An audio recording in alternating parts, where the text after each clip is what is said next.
শুভ সকাল বন্ধুরা, তোমরা সবাই কেমন আছো? আশা করি তোমরা সবাই ভালো আছো, আমিও ভালো আছি। সকাল সকাল ব্রেকফাস্ট তৈরি করছি এখন এখানে বৌদিভাই পেঁয়াজ কুচোচ্ছে, আমি গাজর কুচিয়ে নিয়েছি।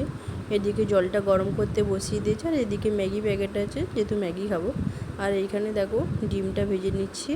তো কারা কারা ম্যাগি খেতে ভালোবাসো বলবে। তো আমার তো খুবই ভালো লাগে, কিন্তু ডিমের গন্ধটা আমি সহ্য করতে পারি না। খাই মোটামুটি, বেশি খাইনি। তো এখানে ম্যাগিগুলোকে ভেজে নিচ্ছি, কারণ বড় বড় হয়ে গেলে তো কড়াইতে লাড়তে খুবই অসুবিধা হয়। আর এদিকে ম্যাগিগুলো সিদ্ধ হতে থাকুক। এইদিকে তোমার গাজর আর পেঁয়াজ লঙ্কাগুলোকে ভালো করে ভেজে নিচ্ছি। ভেজে নেওয়ার পর ডিমগুলো তার সাথে মিশিয়ে নিচ্ছি ভেজে নেব বলে। এদিকে এখন ম্যাগিটাও দিয়ে দিয়েছি।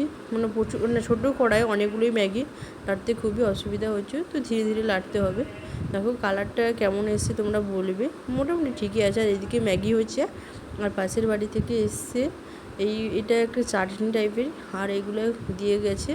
আর আমাদের কালকে রাত্রিবেলা হয়েছিল সিমই, সেটাও খাওয়া। টাটা বন্ধুরা, তোমাদের ব্রেকফাস্ট হয়ে গেছে নাকি বলবে।